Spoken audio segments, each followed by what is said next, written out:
Hello dear friend, इस video में हम क्वेश्चन डिस्कस करेंगे एमपी यानी कि मध्य प्रदेश स्टेट, जो कि पार्ट 5 है। And in this part will discuss question number 41 से 50। Let's start question number 41। Question number 41 है, a particle is acted by force of constant magnitude which is always perpendicular to velocity. The motion of particle takes place in a plane, it follows that. देखो, पहले मैं आपको concept सिखाता हूँ, उसके बाद answer पे चलेंगे। ये एक जनरल केस में ले लेते हैं। मान लो कोई चार्ज पार्टिकल, मतलब कोई पार्टिकल है, वो सर्कुलर मोशन में रिवॉल्व कर रहा है, तो उस पर जो सेंटीपिटल फोर्स होती है वो हमेशा उसकी वेलोसिटी के परपेंडिकुलर डायरेक्शन में होती है। मैं मान लेता हूँ कि जो इसका मैग्नीट्यूड ऑफ स्पीड है या स्पीड है वो कांस्टेंट है। तो यहाँ पर स्पीड और जो फोर्स है या वेलोसिटी और फोर्स है उनके बीच का एंगल कितना होगा, 90 डिग्री। ओके नो, अगर हम इसमें देखें वर्क डन, तो वर्क डन कितना होता है, F dot D S. Small work done कितना होगा, एफ डॉट डी एस। और इसको आप ऐसे भी लिख सकते हैं, एफ डॉट, देखिए जो वेलोसिटी होता है वो होता है डी एस अपॉन में डी टी।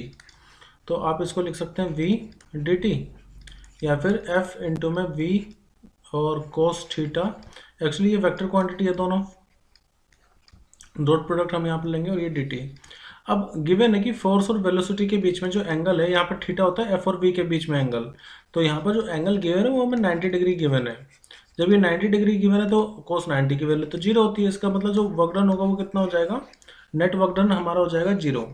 अब देखो, वर्क डन होता है अकॉर्डिंग, आपने वर्क एनर्जी थ्योरम पढ़ा होगा, वर्क एनर्जी थ्योरम। इस थ्योरम के अकॉर्डिंग जो वर्क डन होता है वो बराबर होता है चेंज इन काइनेटिक एनर्जी के। अब क्योंकि इस क्वेश्चन के अनुसार वर्क डन हमारा जीरो आया है, तो इसका मतलब चेंज इन काइनेटिक एनर्जी कितना होगा, जीरो। जब change in kinetic energy zero है तो इसका मतलब ये होगा कि काइनेटिक एनर्जी कांस्टेंट रहेगी। काइनेटिक एनर्जी कैसे रहेगी, कांस्टेंट। तो इस हिसाब से हम सही देखें तो इट्स वेलोसिटी इज कांस्टेंट। देखो नहीं, वेलोसिटी कांस्टेंट क्यों नहीं होगी, क्योंकि पार्टिकल जैसे जैसे रिवॉल्व कर रहा होगा इसमें उसकी डायरेक्शन चेंज होती रहेगी। तो भले ही उसका मैग्नीट्यूड सेम रहे, लेकिन वेलोसिटी क्योंकि वेक्टर क्वांटिटी है, तो डायरेक्शन चेंज होने की वजह से हर एक पॉइंट पर उसकी डायरेक्शन चेंज हो रही होगी, जिसकी वजह से हम नहीं कह सकते कि वेलोसिटी कांस्टेंट है। काइनेटिक एनर्जी कांस्टेंट है, वो मैंने आपको समझा दिया है। It moves in a straight line, बिल्कुल नहीं। मैंने आपको बताया ये तो खुद एक प्लेन में मूव करे, तो प्लेन में मूव करे तो स्ट्रेट लाइन कैसे हो जाएगा। It's move in a zigzag path, zigzag में नहीं, एक पूरा सर्कुलर पाथ वो कवर करेगा। Question number 42, a particle is projected at an angle of 30 degree to the horizontal with kinetic energy E. आपको बताना है कि हाईएस्ट पॉइंट पर काइनेटिक एनर्जी कितनी हो जाएगी। देखो, ये बहुत क्वेश्चन पूछा गया है काफी एग्जाम्स में।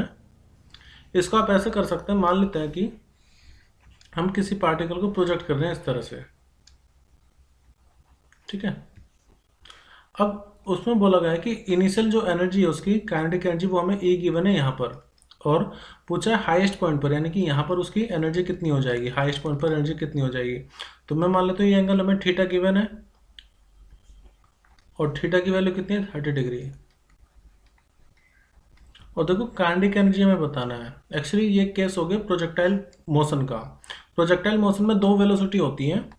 एक तो मान लो नेट वेलोसिटी अगर इस तरफ है तो उसके दो कंपोनेंट होंगे, एक हो जाएगा इधर यू एक्स यानी कि यू कोस थीटा, और एक हो जाएगा यू वाई जो कि होगा यू साइन थीटा के इक्वल, ठीक है।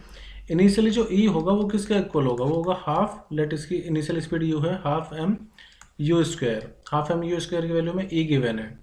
अब होता ये है कि चार्ज जो भी पार्टिकल है ना, जब ये अपने हाईएस्ट पॉइंट पर आएगा तो इसकी जो वर्टिकल वेलोसिटी होगी यू वाई, वो तो जीरो हो जाएगी। आपने पढ़ा होगा हाईएस्ट पॉइंट पर वेलोसिटी जीरो हो जाती है, लेकिन स्पीड जीरो हो जाती है। लेकिन यहाँ पर क्या है कि दो वेलोसिटी है, एक तो हॉरिजेंटल वेलोसिटी और एक वर्टिकल वेलोसिटी।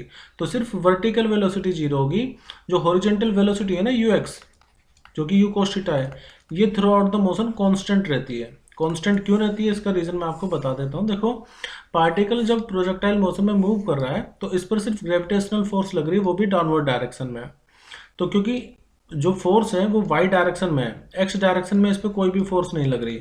क्योंकि एक्स डायरेक्शन में कोई भी फोर्स नहीं लग रही तो उसका एक्सेलेरेशन जीरो होगा, और जब भी एक्सेलेरेशन जीरो होता है तो उसका मतलब एक्स कंपोनेंट वाली जो वेलोसिटी होगी वो रहेगी कांस्टेंट, ठीक है।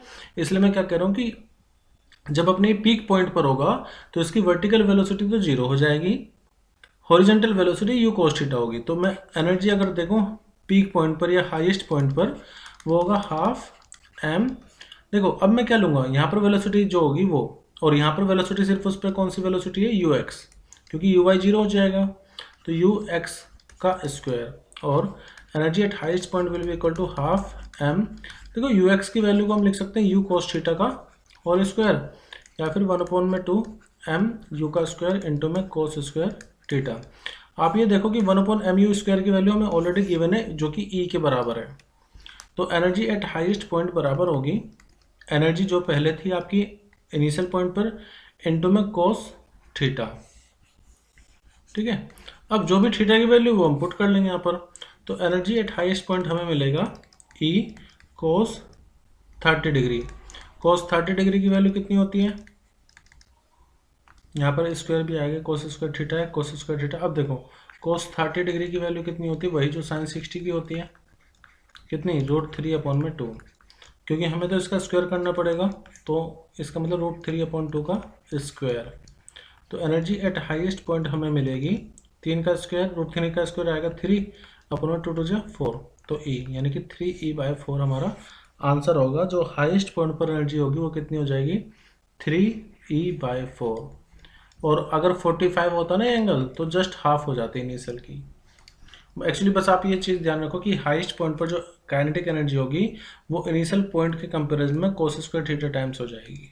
अब जो भी थीटा दिया रखा हो उसके हिसाब से आप एनर्जी हाईएस्ट पॉइंट पर निकाल लीजिए। कंसेप्ट बेसिक क्या था कि हाईएस्ट पॉइंट पर सिर्फ उस पर एक ही वेलोसिटी होगी जो कि हॉरिजॉन्टल वेलोसिटी होगी यू एक्स cos थीटा के इक्वल, यू cos थीटा के बराबर। क्वेश्चन नंबर 43 है the mass of certain radioactive sample is 16 gram. The mass left after 5 half life cycle के बाद आपको बताना है कि कितना मास बच जाएगा।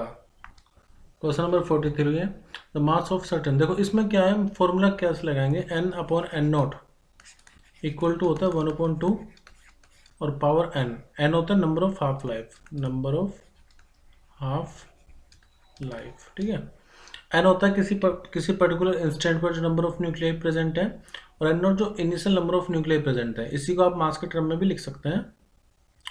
फिलहाल अगर मैं n/n0 निकालूँ तो वो कितना हो जाएगा 1/2 की पावर n, और n कितना है 5। 1/2 की पावर 5 कितना आता है, ये आएगा 32, और n इक्वल टू कितना हो जाएगा 1/32 इंटू में n0। ये चीज़ अगर मैं मास के टर्म में लिखूँ तो मास इक्वल टू 1/32 m0 हो जाएगा, यानी कि m0 कितना है 16, तो इसका मतलब 1/2 मतलब कि 0.5, तो हमारा आंसर कितना आएगा 0.5 ग्राम। क्वेश्चन नंबर 44 है, ये सेकंड क्वेश्चन है जो इसी पर्टिकुलर टॉपिक पर बेस्ड है, यानी कि मैक्सिमम एरर फाइंड करने के पर। The density of cube is found out measuring its mass and length. मतलब कोई क्यूब है और उस क्यूब की हम डेंसिटी फाइंड कर रहे हैं, कैसे, मास पर यूनिट डेंसिटी होता है, मास per unit length, sorry mass per unit volume, लेकिन डेंसिटी यहाँ पर क्या होगा, मास तो है, मैं इसकी जो वॉल्यूम होगी वो क्या होगी 6, जो भी इसकी साइड क्यूब है 6 एक ही क्यूब मान लेते हैं। अब लेंथ कह लो या साइड कह लो, वो कह रहा है कि इसकी जो आप जब मास मेजर कर रहे हो तो उसमें एरर है 3% की, और लेंथ मेजर करने में जो एरर आ रही है वो है 2%। तो मैक्सिमम एरर कितनी होगी डेंसिटी मेजर करने में। देखो ऐसे में क्या होता है, जो भी आपका फॉर्मूला है ना उसी को देखो, बस m है, m पर लीनियरली डिपेंड कर रही है, और साइड पर ये क्यूब पर डिपेंड करिए, तो 3 ΔA/A आ जाएगा।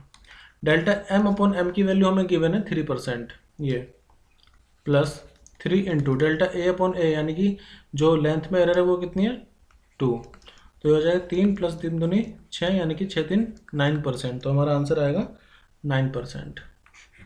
तो जो भी जितनी भी पावर पर डिपेंड हो ना एरर में, वो आगे आ जाती है पावर सब। Question number 45, the length of astronomical telescope when the final image is formed at infinity is 20 centimetre. देखो हमें लेंथ की वैल्यू दे रखी 20 centimetre. The angular magnification is found to be four different object, यानी कि m की value में 4 given है। The focal length f0 and f आपको बताने की कितनी होगी। क्वेश्चन नंबर 45 में आपको गिवन है, देखो लेंथ गिवन है 20 सेंटीमीटर। एक्चुअली लेंथ जो होती है ना वो बराबर होता है f0 + f के, और मैग्नीफिकेशन कितना है 4, और मैग्नीफिकेशन का फॉर्मूला होता है F0 अपॉन में Fe। तो बस आप ये दो इक्वेशन हो गई हमारे पास, इन्हीं दोनों इक्वेशन से हम F0 और Fe निकाल लेंगे। पहली बात तो ये है कि आप ऑप्शन में देखो कि F0 प्लस Fe की वैल्यू कितनी आनी चाहिए, 20। तो अगर मैं इन दोनों को ऐड करूं 5 और 20 तो ये तो 25 आ जाएगा। मैं इस ऑप्शन को एक्सेप्ट नहीं करूंगा। कितना आना चाहिए दोनों को ऐड करके 20।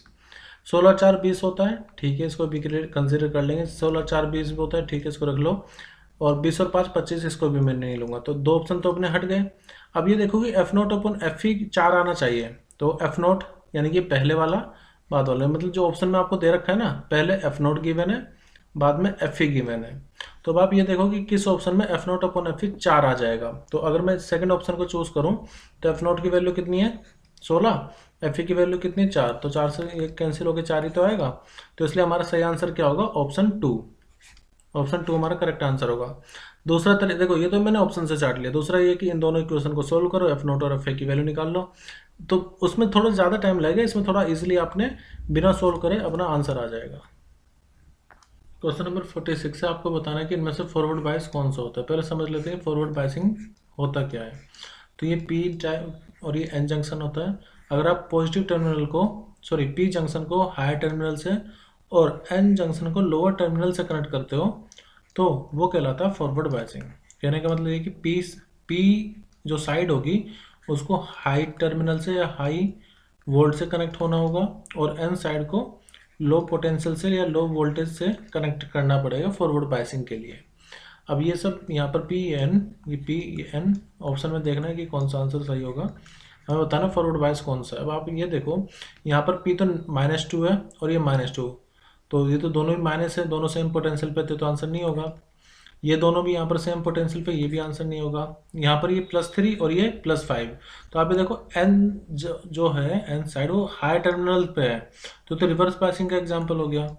यहाँ पर ये +5 और ये -5, तो पी साइड हाई टर्मिनल से कनेक्ट है, एन साइड लो टर्मिनल से कनेक्ट है, तो यही हमारा क्या हो जाएगा आंसर, क्योंकि ये हमारा होगा forward biasing. Question number 47, the force between two charge when they are separated by distance are F1 है। देखो मान लो दो चार्ज है, उनके बीच का सेपरेशन R है, तो F1 हमें गिवन है, वो किसके बराबर होगा, K Q1 Q2 अपॉन में R के। ये दो चार्ज के बीच का फॉर्मूला है। तो जो फोर्स है वो यूनिवर्सली R के स्क्वायर पर डिपेंड करता है। अब क्या कर रहे हैं, द फोर्स बिटवीन, हमें बताना है कि 2R in a medium of dielectric constant K is F2, मतलब इन चार्ज को उठा करके हमने सेपरेशन इंक्रीज कर दिया है। सेपरेशन अब हो गया 2R, और इसको किसी डायलेक्ट्रिक मटेरियल में रखा हुआ है जिसका डायलेक्ट्रिक कांस्टेंट है K। तो यहाँ पर जो फोर्स लग रही है वो F2 लग रही है। मैं आपको एक बात बता देता हूँ, किसी भी मीडियम में अगर आप देखोगे वैक्यूम के रिस्पेक्ट में जो फोर्स होती है 1/K टाइम्स डिक्रीज हो जाती है, ठीक है। तो इसका मतलब ये होगा कि यहाँ पर जो फोर्स होगी वो 1/K टाइम्स होगी जितनी भी पहले फोर्स थी, लेकिन यहाँ पर सेपरेशन भी तो हमने डबल किया है, तो पहली बात तो 1/K तो डिक्रीज हो ही जाएगी। अच्छा, यहाँ पर ना मैं K की जगह पहले 1/4πε0 लिख लेता हूँ ताकि इस K और इस K में फर्क डिफरेंस पता लग जाए। एक्चुअली ये जो K होता है ये होता है 1/4πε0, और ये डायलेक्ट्रिक कांस्टेंट कैपिटल K। तो 1/K टाइम्स तो डिक्रीज हो गई, ये हो जाएगा 1/4πε0 Q1 Q2, और सेपरेशन कितना मिलेंगे 2R का स्क्वायर। तो F2 इक्वल टू कितना है 1/K 1/4πε0 Q1 Q2 अपॉन में, ये 2 का स्क्वायर कितना हो जाएगा 4, तो 4 को चलो अभी लिखते हैं हम 4, यहाँ पर एक्स्ट्रा कितना आ जाएगा 1/4 आ जाएगा, ठीक है। तो F2 इक्वल टू कितना आ गया 1/4K, और ये 1/4πε0 Q1 Q2 अपॉन में R का स्क्वायर। अब ये जो इतना पोर्शन है यहाँ पर, ये किसको रिप्रेजेंट कर रहा है F1 को, तो इसका मतलब ये हुआ कि F2 इक्वल टू कितना होगा 1/4K, और ये पूरा वैल्यू किसके बराबर है F1 के। हमें चाहिए F1/F2, तो 4K को ऊपर ले जाओ, 4K यहाँ पर आएगा, ये हो जाएगा F1/F2।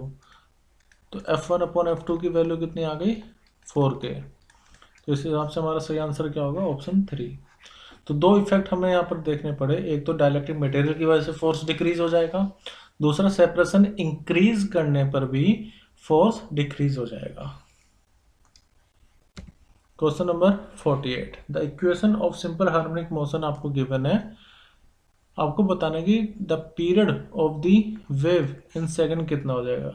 अब देखो इसको अगर मैं जनरल इक्वेशन से कंपेयर करूं तो जनरल इक्वेशन होती है y equal to a sine omega t minus k into में एक्स, ये जनरल इक्वेशन होती है। हमें टाइम पीरियड चाहिए तो टाइम पीरियड होता है 2 पाई अपॉन में ओमेगा। अब अगर देखो यहाँ पर जो टाइम का कोफिशिएंट है ना 50 पाई, ये ओमेगा को रिप्रेजेंट कर रहा होगा, तो ओमेगा की वैल्यू कितनी हो जाएगी 50 पाई। और टाइम पीरियड कितना होता है 2 पाई अपॉन में ओमेगा, ओमेगा कितना 50 पाई, पाई से पाई कैंसिल कर दो, या अगर 2 अपॉन 50 इसका मतलब 1/25, 1/25 की वैल्यू कितनी होगी 0.04, तो हमारा आंसर आ जाएगा 0.04 यानी कि ऑप्शन 2। तो जस्ट कंपेयर करना है, उसी से ओमेगा हमने फाइंड करा, ओमेगा इक्वल टू होता है फिर, या टाइम पीरियड इक्वल टू होता है 2 पाई अपॉन में ओमेगा, तो ये आंसर आएगा सेकंड में। Question number 49, the maximum velocity with which a car driver can safely take a circular turn of radius आपको गिवन है और म्यू भी गिवन है। देखो वी मैक्स जो होता है वो होता है रूट म्यू आर जी के बराबर, म्यू तो गिवन है 0.4 है, रेडियस कितना है 100 मीटर का है, और जी की वैल्यू गिवन नहीं है, तो मैं इसको मैं सिंप्लिसिटी के लिए 10 ले लेता हूँ, ठीक है। तो देखो इसको आप ऐसे तो लिख सकते हो ना, 10 से 10 चले जाएगा, ये आ जाएगा 400, 400 का रूट होता है 20, तो इतनी मैक्सिमम परमिसिबल स्पीड उसकी रहेगी 20 मीटर पर सेकंड, तो हमारा सही आंसर क्या आएगा ऑप्शन फर्स्ट। तो ये बस आप फॉर्मूला ध्यान रखना, वी मैक्सिमम का म्यू आर जी के इक्वल होता है। यूनिट ऑफ सेल्फ इंडक्टेंस इनमें से क्या होगी, सेल्फ इंडक्टेंस की यूनिट पूछी गई है, तो एक तो फॉर्मूला देखो फाई इक्वल टू होता है एल आई, ठीक है, सेल्फ इंडक्टेंस यहाँ पर एल है, फाई है फ्लक्स और आई है करंट। तो फ्लक्स की जो एसआई यूनिट होती है वो होती है वेबर, और सेल्फ इंडक्टेंस की तो हमें निकालनी है, करंट की होती है एम्पियर। तो अगर आप एल की यूनिट निकालो तो क्या हो जाएगी वेबर पर एम्पियर, तो इस हिसाब से हमारा सही आंसर होगा वेबर पर एम्पियर यानी कि ऑप्शन 4। मैं आशा करता हूँ कि जितने भी क्वेश्चन हमने इस पार्ट में डिस्कस किए हैं वो सब आपको क्लियर हुए होंगे। अगर फिर भी कोई डाउट है तो आप मुझे कमेंट करके अपना डाउट पूछ सकते हैं, और अगर आपको सब कुछ समझ में आ गया है, सब कुछ क्लियर है और कुछ नया सीखा है तो लाइक करके मुझे ज़रूर बताएं। Thank you everyone, bye and take care.